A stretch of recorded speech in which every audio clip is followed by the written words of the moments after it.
Eu agradeço muito o convite do Jorge, do Davi. Para mim é uma alegria interessante, que é o Café Filosófico. Eu espero fazer jus a essa honra de ter sido o primeiro. E acho que, coincidentemente ou não, a gente sempre começa e sempre volta na filosofia por esse que é o fundador da filosofia, que é Platão. Então, Platão está para a filosofia, a obra de Platão está para a filosofia, como vocês sabem, como os evangelhos estão para o cristianismo, como o Novo Testamento está para o cristianismo. É a base, é o texto canônico e responder, mas que nos ensina a perguntar. Então, o bom de tomar um café, a abordagem a partir de Platão se dá sobre uma das questões mais críticas e mais importantes do século XX e com certeza do século XXI, que é a natureza da democracia e a crise da democracia. Ninguém pode dizer que nós estamos no Brasil e no mundo numa crise democrática. Nós acabamos de acompanhar, nos últimos anos e na última semana, uma eleição democrática de duas das maiores democracias do mundo. A americana, que elegeu o Trump, e a francesa, que elegeu o Macron. Senão da crise da democracia, do déficit democrático, da dificuldade de realmente eleger alguém do povo, para o povo. Então a democracia é uma problemática que desde que ela surgiu, ela é caracteristicamente um regime instável, um regime difícil. Então eu vou abordar a partir dessa principal obra do principal autor, que é Platão, e a República. Inclusive eu vou presentear a Feira do Livro, na Feira Panamazônica do Livro, e aqui esse livro então está disponível a vocês. Então eu espero provocá-los, eu espero incomodá-los, eu espero questioná-los, e filosofar com vocês e contribuir minimamente. Para isso eu vou dividir a nossa reflexão em 4 partes. Primeiro eu vou dizer que a democracia é um dos principais temas da filosofia de Platão, porque a democracia matou Sócrates. A democracia condenou Sócrates, e a morte de Sócrates, de algum modo, é a vida da filosofia. Sócrates é o personagem principal da obra de Platão, é o grande mestre da obra de Platão, e a vida e obra e morte de Sócrates é a questão filosófica central de Platão. Platão se questiona muito sobre o que é a filosofia e por que a filosofia é tão tensa, é tão difícil em relação à cidade e ao poder, à justiça. Então, qual é a relação entre verdade filosófica e justiça política? Ora, houve, segundo Platão, uma incompatibilidade. A verdade filosófica buscada por Sócrates não coube na justiça política em termos democráticos.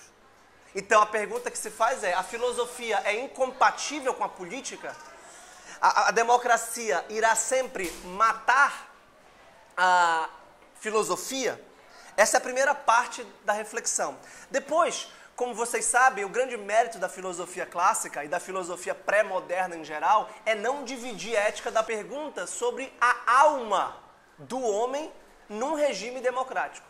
É uma pergunta sobre a ética democrática, de como nós agimos na vida privada e na vida social em geral, independentemente do Estado e das leis do Estado e da Constituição política ética. E que a gente vai ver, para isso Platão estuda as virtudes e estuda a psicologia humana, a alma humana de um homem democrático. E por fim, então, uma questão sobre a política democrática. Platão tem a concepção de que a democracia ela é numa tirania, numa ditadura, num despotismo, num populismo. Como a gente está acostumado a pensar, o povo usado como massa de manobra. Ora, sempre quando o nosso candidato não vence a eleição, a gente considera que o povo que elegeu, o povo majoritário que elegeu o candidato foi manipulado. Então, se a gente não gostava do Trump e ele venceu, é porque o povo americano é manipulado. Se a gente não gostava do Macron e ele venceu, é porque o povo francês é manipulado. Se a gente não gostava do Zenaldo Coutinho e ele venceu a prefeitura de Belém, é porque o povo que o elegeu é manipulado, mas não nós. O nosso candidato era manipulado.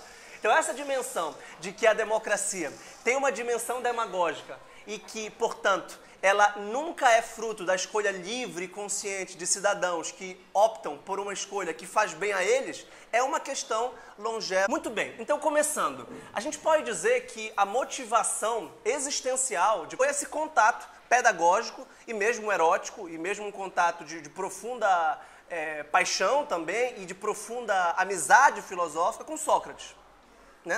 Em 399, a sociedade ateniense condenou e executou Sócrates por 2 crimes. Aos deuses da cidade portanto ele era um inimigo do Polis, porque ele desobedecia às divindades, que eram divindades que estruturavam a sociedade do ponto de vista puro ateniense. Esses foram os 2 crimes imputados a Sócrates. Ele teve a oportunidade de se defender pessoalmente. Platão descreveu, a gente não sabe o quanto é fidedigno do ponto de vista histórico essa descrição, ou é uma invenção criativa. De todo modo, Platão escreveu a apologia de Sócrates com a defesa de Sócrates. Ora, Sócrates foi confundido com aqueles ateus materialistas, como Anaxágoras, que usavam a filosofia como uma crítica social da educação, usava a filosofia como uma crítica política às formas de governo, ao que nós chamaríamos hoje de ideologias, instituições religiosas, vamos dizer assim, as igrejas, os valores sociais em geral e principalmente o Estado. O segundo crime seria o de corrupção da juventude. Ora, 2 dos protagonistas da política ateniense, vocês sabem que a Guerra do Peloponeso, por qual Atenas guerra contra os persas, que uniu o povo ateniense, e a guerra contra Esparta, que uniu o povo grego e as cidades gregas depois da guerra contra Esparta. Bem, se Atenas e os gregos ganharam dos persas, Atenas perde para Esparta na Guerra do Peloponeso. E perde para Esparta com uma democracia que era a maior potência cultural da época. Uma potência que tinha o grande teatro, a grande filosofia, a grande poesia, a história, que tinha toda a produção cultural e que estava muito orgulhosa de liderar os de Sócrates. Primeiro Alcibíades, que é a grande figura do banquete de Platão. E depois Crítias. Estavam liderando essa cidade, e eram líderes militares também, quando promoveram expedições fracassadas que levaram, entre outras coisas, à ruína e à falência de Atenas.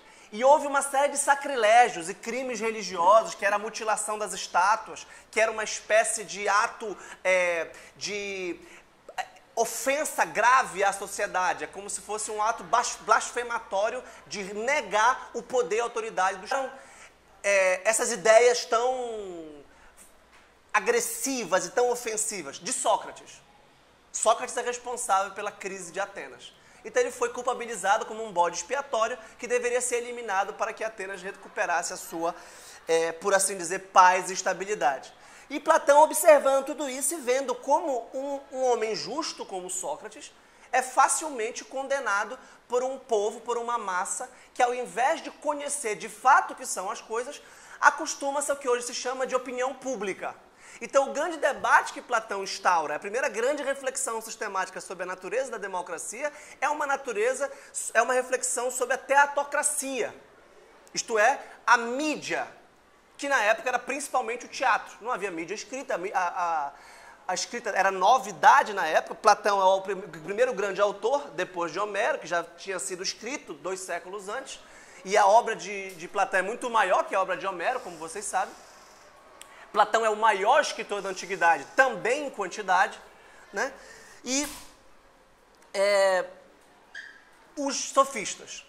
Então, o poder da mídia, vamos chamar assim, do teatro e da poesia, que era representada no teatro, que o primeiro grande difamador de Sócrates foi um dramaturgo chamado Aristófanes. Então, é como se houvesse um filme contra um líder político, ou uma novela de um líder político, que povoou a mentalidade e a opinião pública negativa em relação a Sócrates. Aristófanes, em primeiro lugar, tornou Sócrates um inimigo público, como se fosse uma pessoa malquista. Ora, primeiro, Sócrates diz na Apologia, eu fui condenado pelo teatro. Depois, vocês estão me condenando porque o que vocês pensam vendo que vocês aprenderam do teatro e não da experiência direta com vocês. Vocês não conversaram comigo, vocês não me conhecem. Vocês vão atrás de uma representação teatral da minha pessoa. Vocês acreditam na televisão e no jornal, ou no Facebook, em outras palavras. Vocês acreditam em quem tem o poder midiático de representar e criar uma imagem da minha pessoa, ao invés de terem uma imagem, uma experiência direta comigo.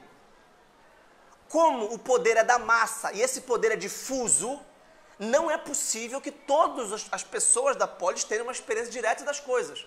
Então, quando o poder ele é difundido num conjunto inumerado de pessoas ou de cidadãos, ele naturalmente vai ser baseado em representações comuns, como a do teatro e agora do cinema, depois da televisão, do rádio, que se tornaram, como vocês sabem, os grandes meios de manipulação das massas. Quando Adorno, na década de 60, for fazer o famoso texto sobre os meios de comunicação de massa como mistificação, a indústria cultural como o meio de mistificação das massas, nada obstante ele não cite Platão, a lógica é sempre essa: todos que criticam a democracia, no que ela tem de frágil, criticam a manipulação da consciência das massas.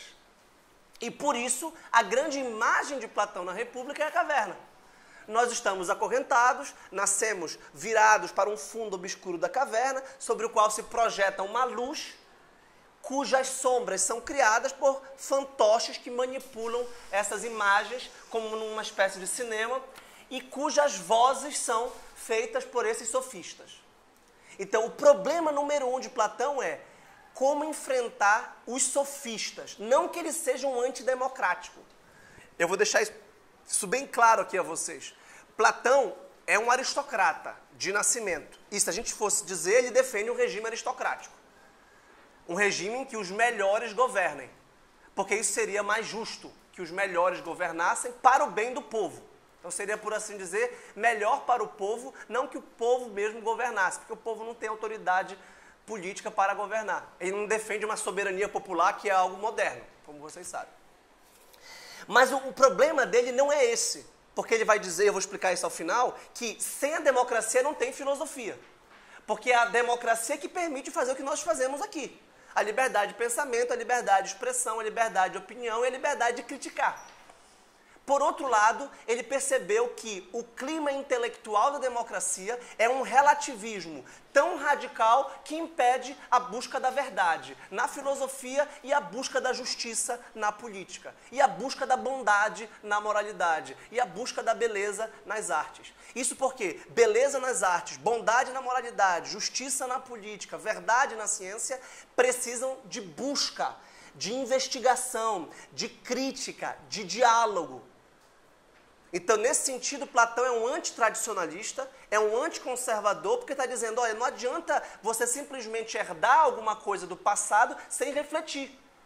E nesse sentido, Sócrates é muito mais um revolucionário do que um conservador. Ele é muito mais um crítico do que um resignado passivo que aceita o que recebeu dos pais ou da geração passada. Muito embora a aristocracia fosse o regime anterior à democracia. Então tem toda uma ambiguidade que a gente vai ver aqui na filosofia de Platão. Além da alegoria da caverna, qual é a alegoria da caverna? Para relembrar isso que vocês devem conhecer, é a alegoria mais famosa da história da filosofia. O Nietzsche se ressentia, o Nietzsche passou a vida inteira criando alegorias extraordinárias. A maior alegoria do Nietzsche, como vocês sabem, é o Zaratustra, é uma grande alegoria, mas ele era muito ressentido porque jamais conseguiu criar uma alegoria como a da caverna. E ele disse, o gênio de Platão se revela em 2 momentos. Quando ele criou o mito do amor, o banquete, que é uma coisa extraordinária, realmente extraordinária, e quando ele criou a alegoria da caverna. A alegoria da caverna é a imagem mais complexa e mais filosófica da história da poesia ocidental e da literatura ocidental como tal.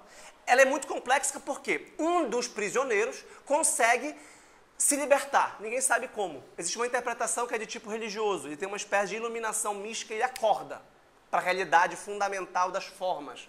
E começa a criticar as representações populares das virtudes e principalmente da justiça e começa a interrogar as pessoas. E esse interrogatório filosófico, que é um diálogo para tentar entender melhor o que é a beleza, o que é a justiça, o que é a bondade, o que é a amizade, o que é o amor. Não sei, eu nunca parei para pensar o que é o amor. Eu aprendi dos meus pais, como eles se relacionam, eu tenho a minha esposa e eu continuo seguindo mais ou menos o mesmo jeito. Eu educo a minha filha mais ou menos como eu fui educado pelos meus pais. E Sócrates fala, então você não é homem. Puxa, por que eu não sou homem? Porque você não está pensando radicalmente, isto é, na raiz, sobre o que você está fazendo. Ele não perguntava só para o pai, para o professor, ele perguntava para o político, para o advogado, para o delegado, para o juiz, para o poeta, para o coordenador de curso. Ele chegaria com Davi e perguntaria, o que é coordenador de curso? Mas o que é o direito? Mas e a justiça? Ele falou, calma, eu estou só trabalhando aqui no dia a dia. Não, ele implodia a significação estável das palavras e das coisas para nos tornar filósofos. E isso era uma crítica que gerava uma crise que nós podemos chamar de existencial. Então, se você passasse 1 hora com Sócrates, se você passar 1 hora tomando café com o Davi, você pode entrar em crise. Ou com Jorge. Porque eles vão ter argumentos para criticar tudo aquilo em que vocês acreditam como verdade. E se vocês não tiverem verdades mínimas, vocês não vivem. Nós precisamos de verdade para viver. Eu preciso acreditar na verdade do meu relacionamento com o Davi. Eu acho que o convite não foi enganoso, eu organizei na minha agenda, eu precisei programar a palestra, na verdade, dos meus colaboradores que estão aqui me ajudando, senão não dá. Porque a minha esposa está me esperando mais tarde, que eu vou tomar um vinho com meu amigo, que tudo vai funcionar. Se eu começar, não, eu acho que a minha esposa não vai estar à noite, que o Davi estava me enganando, que o Jorge estava só brincando comigo, eu entro numa crise. Olha, o Nietzsche viveu uma crise radical, um ceticismo radical. E em um determinado momento, para além do bem e do mal, ele fala, o homem verdadeiramente humano é aquele que tem a capacidade de criticar e duvidar de tudo. Ou seja, você duvida de Deus, do Estado, da economia, da amizade, tudo, da política, você fica um descrente radical. Olha, o descrente radical, vocês não têm como negar, ele se imobiliza. Ele para de viver. E Sócrates tinha essa imagem na Grécia, em Atenas. Num diálogo chamado Mênon, ele é comparado com um peixe que solta uma espécie de veneno que paralisa os outros peixes. E Sócrates, ele conversava com as pessoas ficavam assim paralisadas, porque ele era muito inteligente, ele pensava muito rápido, ele tinha uma capacidade de raciocínio, de argumentação extraordinária e era crítico. O que ele queria não era ensinar uma doutrina, ele não queria criticar a sua doutrina para você obedecer a dele. Por isso que ele não tem uma proposição específica de uma aristocracia. O próprio Sócrates, Platão tem, de uma aristocracia filosófica. O que Sócrates quer é que você pense radicalmente sobre o que você está fazendo. Porque se você não agir com reflexão, você não é humano. Então é como se você tivesse que dedicar um bom tempo do seu dia para refletir, para fazer um exame de consciência, para filosofar. E olha, filosofar gasta tempo. Eu sou acadêmico full time, eu estudo umas 16 horas por dia, eu não tenho tempo para fazer metade do que eu gostaria.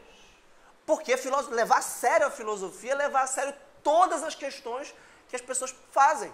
Isso não é fácil, né? Então, esse filósofo se liberta, consegue criticar, consegue escalar a subida íngreme e espinhosa e pedregosa da caverna, porque a caverna é uma caverna subterrânea. Então o filósofo escala e se machuca e se fere e consegue, com muita solidão, sozinho, com muita solidão, desmistificar, por assim dizer, as ideologias e as modas e as opiniões correntes, e ele sai da caverna. E é uma espécie de conversão intelectual, que muitos leem também chave religiosa, como se fosse uma conversão espiritual. Ele vai para fora da caverna e vê a verdade tal como ela é. É como se ele desligasse a televisão, rasgasse o jornal, abandonasse as redes sociais em geral e fosse ter uma experiência direta da realidade. Então ele conhece a realidade diretamente e, portanto, ele pode criticar aqueles que a representam em formas verbais ou discursivas, principalmente a retórica, né? E ele volta para a caverna, não porque ele quer, mas porque ele de algum modo é obrigado a voltar à caverna. Para quê? Para ensinar, mas não para ensinar uma doutrina específica para as pessoas, mas para torná-las críticas. Ora, se ele tornar as pessoas críticas, elas vão ser muito mais difíceis de convencer pelos demagogos. Vai ser muito ruim se todo mundo desconfiar do que lhe diz os jornais, as revistas. É muito difícil de convencer alguém crítico, e que vai ter um voto muito mais consciente. Então, as pessoas críticas, educadas, reflexivas e filosóficas não são boas para os demagogos. Porque agora o demagogo, que é um grande intelectual, vai ter um rival à altura, que é Sócrates. E Sócrates passou a polemizar, principalmente com esses intelectuais relativistas, que são os sofistas. Então, já existe essa grande figura de Trasímaco, que era um intelectual relativista, que afirma ser a justiça a vontade do mais forte, o poder do mais forte. O Nietzsche, por exemplo, concordava com essa definição. Justiça é vontade de poder, verdade é vontade de poder, é aquele que tem a capacidade retórica e o poder de convencer as pessoas do que é verdade. Então o cristianismo para ele não revelava uma verdade do cosmos ou da realidade como tal, mas era um grande sistema de persuasão que explicava mais e melhor do que todos os outros sistemas explicativos e religiosos do mundo. E ele queria então refutar o cristianismo, que para ele era um platonismo da plebe, da massa, mostrando um outro sistema de compreensão da história, do amor, da realidade, da arte, que era um sistema dionisíaco do mundo. Então, para ele, e isso vai ser muito importante para um autor como Foucault, por exemplo, todos aqueles que consideram que discurso é poder, que há sistemas epistêmicos de persuasão que embasam a realidade social e política. Bem, quando esse filósofo volta do topo da caverna para a sua atividade pedagógica, vejam, ele não volta à vida de Sócrates, é que Sócrates era, entre aspas, apolítico. Quando ele chega no tribunal para o seu julgamento, está descrito num diálogo chamado Eutífron, o Eutífron pergunta: Sócrates, eu nunca te vi por aqui, tu estás velho. Todos os democratas viviam nos tribunais, não em lides pessoais, mas em julgamentos públicos. É como se nós fôssemos para audiências públicas. É como se nós fôssemos para orçamento participativo, para passeatas, para manifestações. Não, eu sou político, eu estou aqui manifestando. Eu estou na rede social, criticando, apoiando, discordando, isso é a democracia. Agora, Sócrates não fez isso. Sócrates ia para a juventude, principalmente para os jovens, e tem todo um contexto pederástico também, todo um contexto erótico, como vocês sabem, fica claro no banquete, educar esses jovens, conversar com esses jovens. E o que fazem com ele? Matam. Então, a alegoria da caverna nada mais é que uma representação direta da vida, magistério e morte de Sócrates. E diz que é o único livre e quer libertar os outros. Matá-lo-iam. Iriam matá-lo. Para não afetar o português com a mesóclise tão bonita. Iriam matá-lo. Foi isso que de verdade extrapolítico. E não um critério político de verdade. Olha, eu não estou nem aí porque o STF disse, eu não reconheço a lei injusta que não gera obediência moral, para pensar num outro grande filósofo de extração clássica como John Finnis. Ele obedece à lei que é injusta, que é claramente injusta, porque ele senão vai desautorizar e desabonar o poder do Estado. É melhor que o Estado, mesmo errado, seja obedecido do que você gerar uma anarquia. Anarquias e vários golpes de Estado, para usar também uma expressão anacrônica que surge só no século XIX, coup d'état, que é uma outra questão da ciência política, que é golpe de Estado, que está no 18 Brumário do Marx, né? Como vocês sabem. Então, ele obedece às leis do Estado. Então, eu não acredito no STF como autor da verdade moral, da verdade filosófica, da verdade científica. Sabe por quê? A verdade científica está na universidade, está no laboratório, está na produção da ciência. Aqui, o ministro do STF, o presidente da República, o deputado federal, não tem autoridade sobre mim, sobre o Davi, ou sobre o Jorge, sobre vocês. Aqui a autoridade é racional, é argumentativa, é intelectual. E isso o democrata não aceita. E o povo fala, não, mas nós somos maioria. Ele fala, e daí que vocês sejam a maioria? Então, esse é o drama de Sócrates. É a autoridade intelectual com um padrão extrapolítico contra aqueles que acham que tudo é político, que tudo é autoridade da maioria. A segunda grande imagem antidemocrática da República de Platão é a imagem do navio. Qual é a imagem do navio? Quem dirige o navio? O capitão. Onde fica o capitão? Pensem numa nau portuguesa do século XV, XVI. O capitão do navio não tem nada a ver com a trireme grega da antiguidade. Apenas para a gente tentar ter uma ideia. O capitão do navio fica sozinho, no topo do navio, observando os astros. A navegação era principalmente noturna. Observando os astros e a direção do vento. Sozinho. Sócrates diz, o capitão do navio é um monarca, por assim dizer, e principalmente um aristocrata que tem um conhecimento que ninguém, ou que muito pouca gente tem.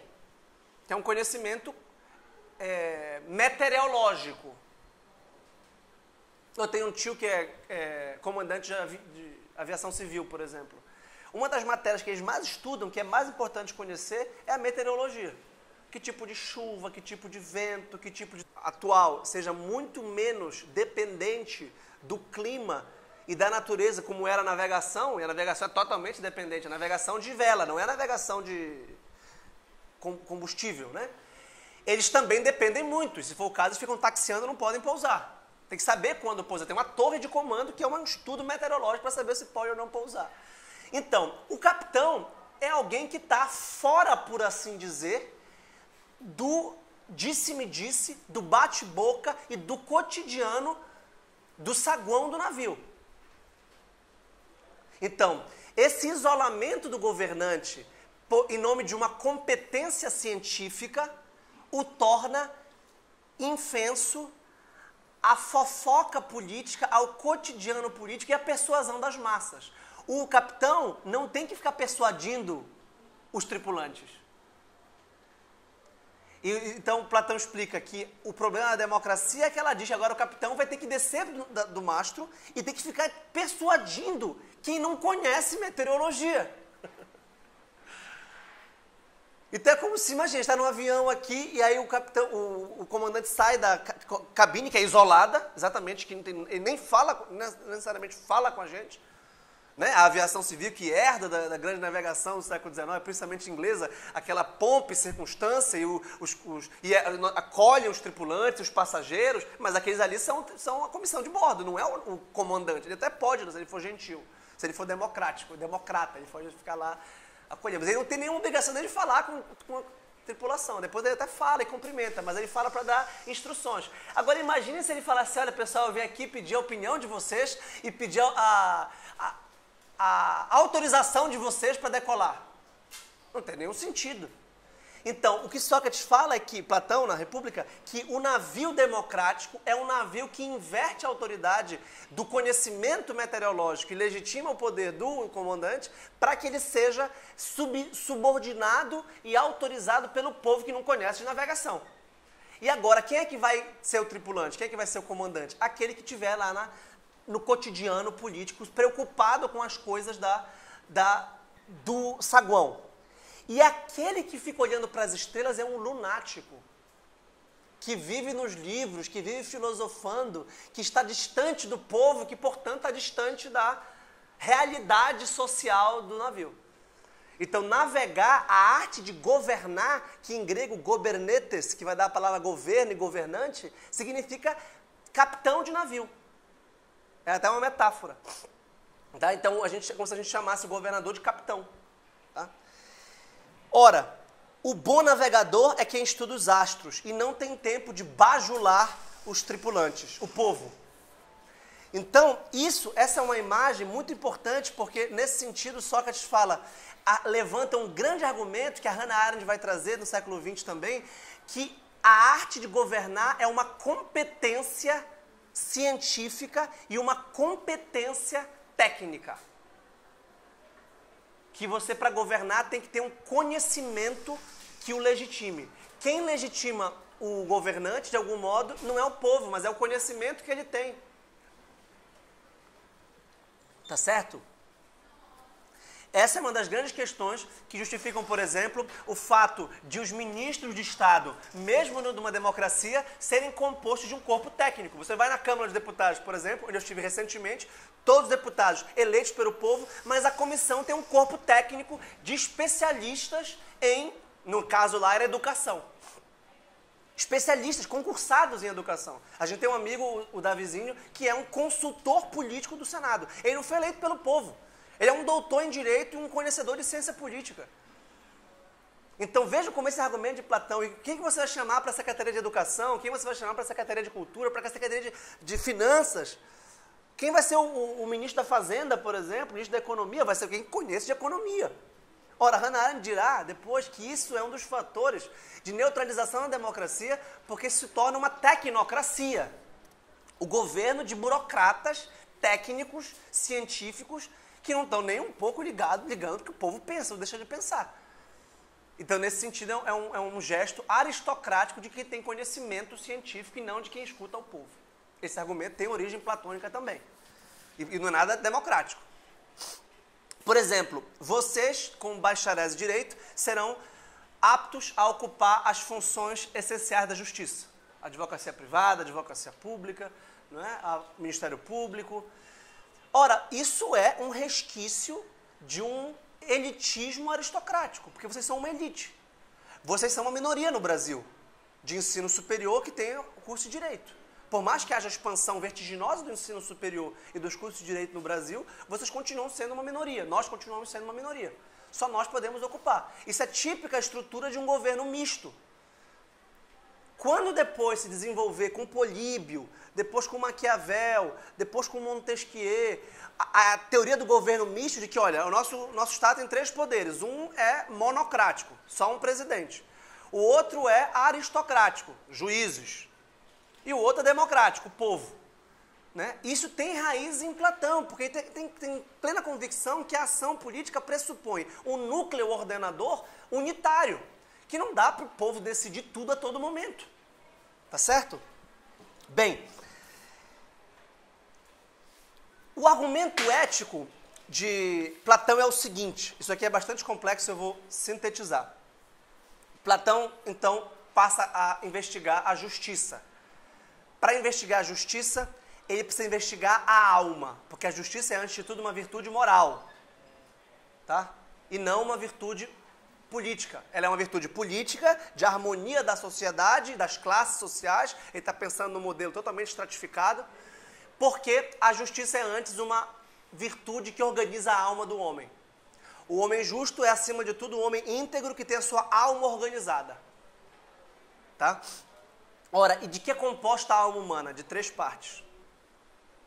O homem tem uma parte baixa, que ele alegoricamente designa como sendo o baixo ventre, que é aqui o abdômen, que fica entre a genitália e o estômago, que vai resultar nos prazeres da cama e da mesa.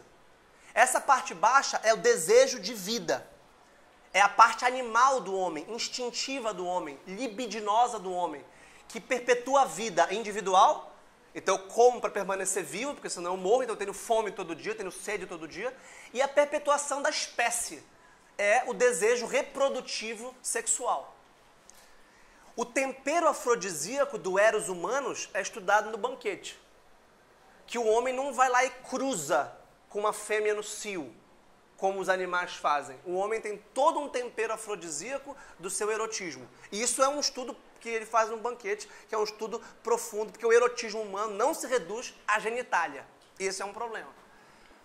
Esse é um problema para equacionar. O erotismo humano é super complexo. Ele diz, o homem é um homem que se perfuma. E diz, o homem, o gênero humano, sorri, pisca, penteia os cabelos. Né? Em tese, isso tudo não é a cópula. Não é o ato sexual puro. Que os animais não têm esse flerte, digamos assim. Não tem a paquera, né? Bem, ora, essa faculdade do impulso, da consciência, da concupiscência, da libido, tem uma virtude, que é a virtude da temperança, que é a virtude de controlar esses apetites. Tá? Então, logo nós aprendemos a esperar a comida que não chegou na mesa. E nós não nos deitamos a todo momento em todas as esquinas, como os cachorros fazem. Então nós usamos a cama e a mesa de forma racional, porque nós somos humanos. Por quê? Porque esse desejo baixo do estômago e da genitália, da cama e da mesa, está sopesado pela nossa razão. Nós temos uma parte alta, que é a cabeça. Essa cabeça é a nossa faculdade de pensar e de inteligir. E nós temos 2 faculdades básicas, a razão teórica e a razão prática. Né? Ora, nós temos a prudência que vai equacionar as nossas ações. Tá? Os desejos baixos são típicos do homem democrático. Porque o homem democrático é um homem relativista que atende a todos os seus desejos sem hierarquizá-los e que considera todos os desejos iguais. Quando Platão disser que a democracia é baseada no princípio da igualdade e da liberdade, que é um conceito básico de democracia, a democracia é quando a gente dá ao povo uma igual liberdade. Só que o povo na época era muito menor do que o povo hoje em dia, era um povo aristocrático, eram só homens nacionais, proprietários, e adultos. Então, isso quer dizer que estrangeiros... Tinha também uma democracia censitária, tinha que ter dinheiro, uma certa renda, vocês sabem disso, dependendo da época, né? Então nem todo mundo era povo. Mas esse povo tem direitos iguais de liberdade. Principalmente de voto. E podiam ser sorteados para participar das assembleias.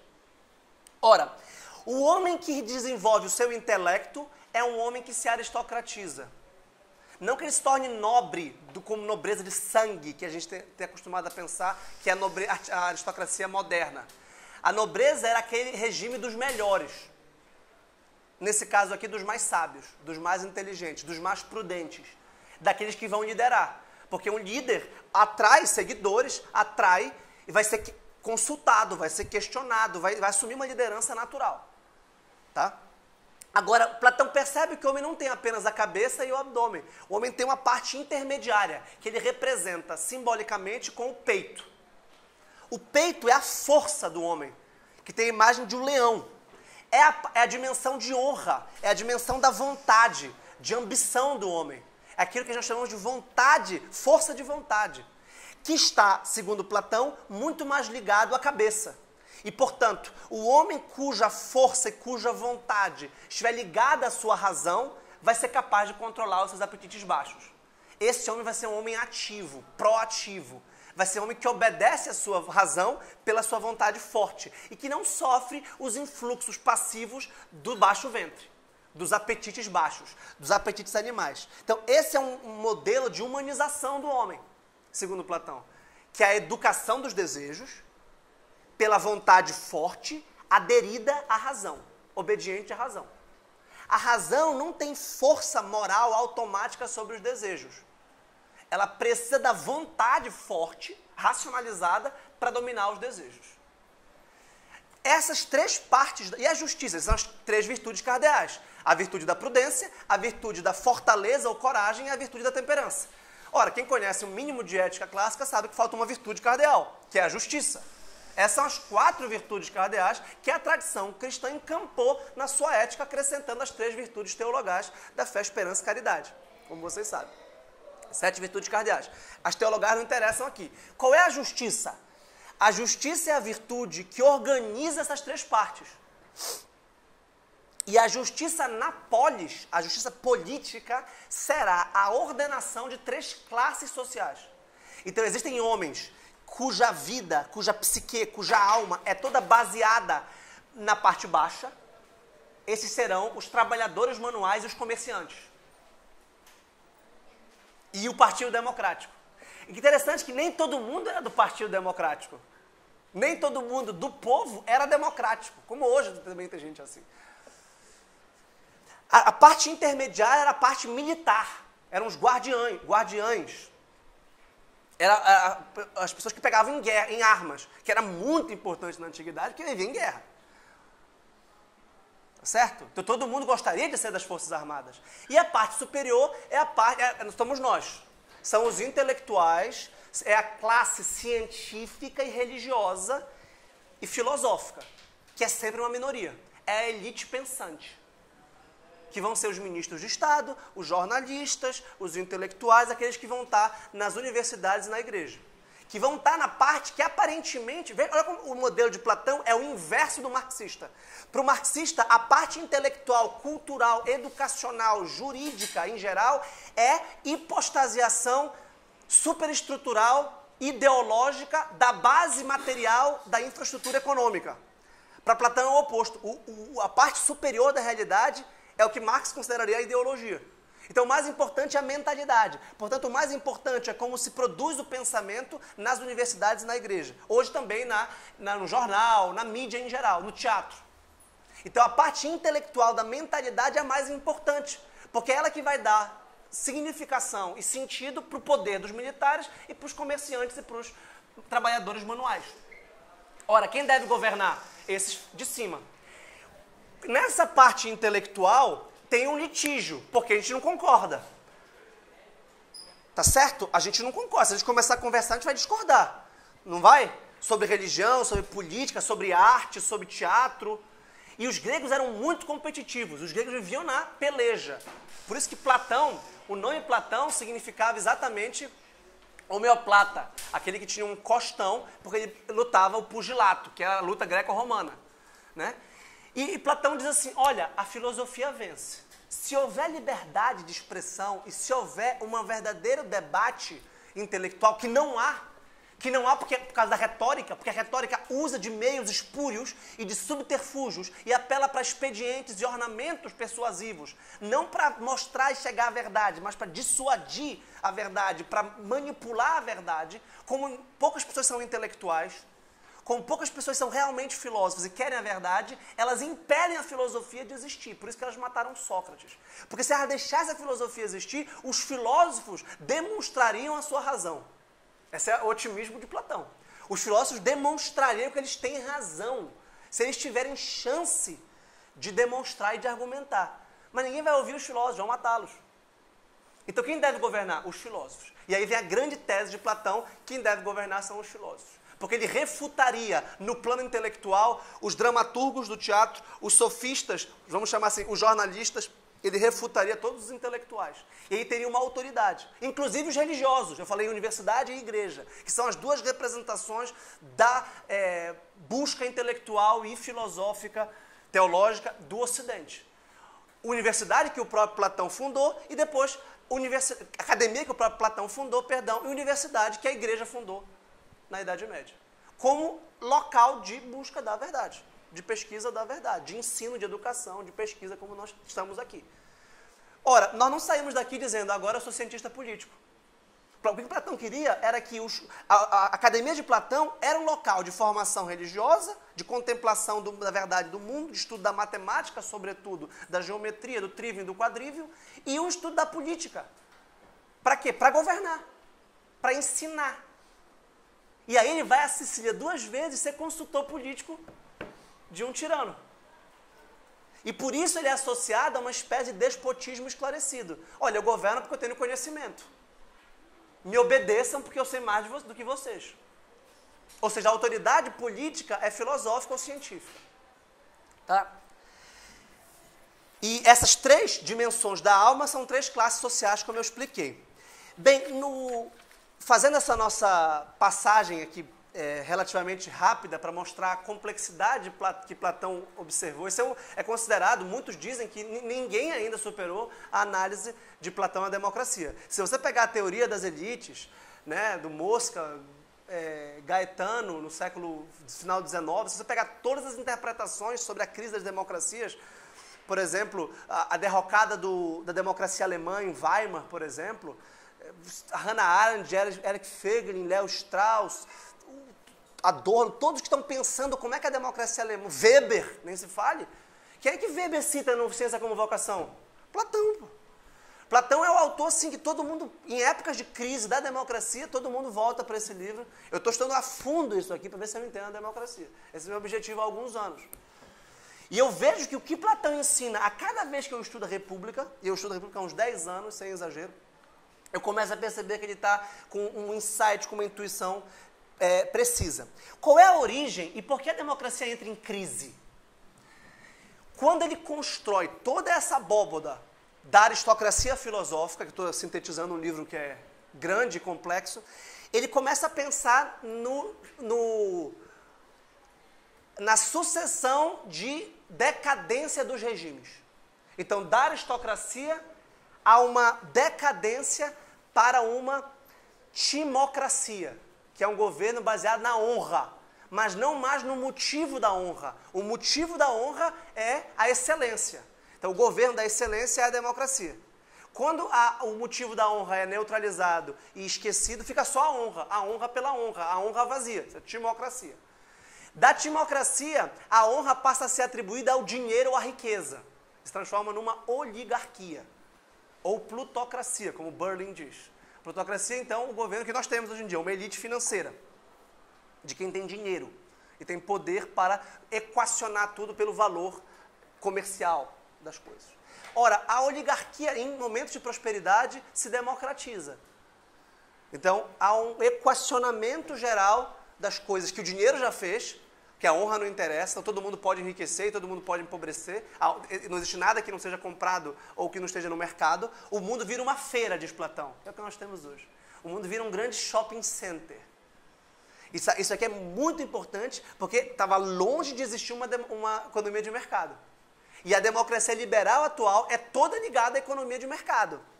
Então, a nossa crítica à plutocracia democrática debate sobre, por exemplo, financiamento público de campanha para evitar a intrusão econômica de grandes agentes financeiros, que é um motivo de corrupção e de crime eleitoral e crime político em geral, sobre a polis. Ora, se os homens fossem honrados ou aristocráticos, a economia não teria poder sobre os políticos. Ela tem poder sobre os políticos quando o dinheiro puder comprar as coisas. Se você chegar com um rei e falar assim, eu tenho aqui 1 milhão para te dar, ele fala, eu não preciso. Eu não preciso de 1 milhão. Você não vai, como é que você vai corromper a Rainha Elizabeth? Por isso que a maioria das democracias parlamentares bem-sucedidas são monarquias, até hoje. Vocês sabem disso. Vocês sabem disso. As grandes democracias têm um governo misto em que há um rei, que esse rei é incorruptível, em tese. Ele é incorruptível porque ele não se rebaixa ao valor do shopping center, ele não vai querer comprar nada, que ele já tem praticamente tudo, né? E ele fala, depois da democracia vem quem? Então, se da aristocracia se decai em uma oligarquia, se da oligarquia se decai numa... de uma aristocracia uma timocracia, de uma timocracia uma oligarquia, de uma oligarquia uma democracia. O que vem depois? Uma tirania. Então, a democracia é uma porta de entrada de uma tirania. Porque a democracia não é capaz de autogoverno e a democracia, sendo demagógica, vai apostar num... Olha a expressão de Platão na República. Num pai do povo. Num salvador da pátria. Num messias político que vai encarnar a alma do povo e que vai, de algum modo, ser capaz de conduzir o povo para onde ele quer ir. Em primeiro lugar, ele vai se apresentar como um representante do povo. Até que ele se decalca do povo, constrói uma milícia privada e domina o povo. Qual é a diferença do tirano? O tirano usa o poder para si. A tirania, por outro lado, é a decadência da monarquia, porque o tirano é quem governa sozinho. Só que ele governa sozinho não para a polis, mas para si. Então, a outra organização que se pode fazer é que... Isso quem faz é Aristóteles, que é a teoria da decadência dos regimes em Aristóteles. Você tem os regimes bons são a monarquia, a aristocracia e a democracia. E os regimes corrompidos são, respectivamente, a tirania, a oligarquia e a demagogia. Ora, porque era uma distinção por número. A pergunta de Aristóteles não é que a democracia é mais justa do que a aristocracia ou que se a aristocracia é mais justa do que a monarquia. Não é o número de poucos ou muitos, ou todos. Veja que a democracia não era o governo de todos, como é hoje em dia, que é uma democracia universal. Era um governo de muitos. O que importa é se esses poucos ou muitos governam para o bem da polis e não para o seu próprio bem. Os oligarcas no poder governam para si. Os demagógicos no poder, olha só, o povo governa para o povo, mas não para o bem da polis. E o tirano para o seu próprio bem. O mais importante é que, nesse momento, ele percebe que, em regimes democráticos, aquela ética que eu expliquei ainda há pouco gera uma hipertrofia e um crescimento da parte baixa do homem. A democracia, olha o que Platão diz, rebaixa o homem do ponto de vista moral.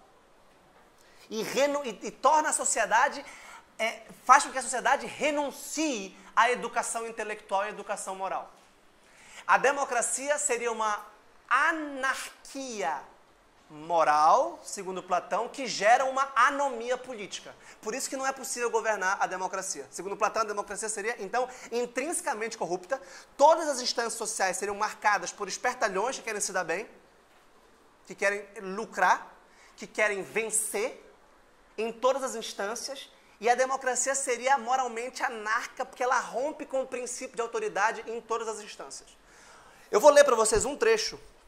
Normalmente, quando eu dou um curso de filosofia mesmo, eu gosto de ler vários trechos para que vocês... O meu grande objetivo é sempre que nós leiamos as fontes. Isso é muito importante no estudo filosófico. A gente toma um café para falar por alto, mas o que importa é arregaçar as mangas e depois ir para a labuta de ler as fontes.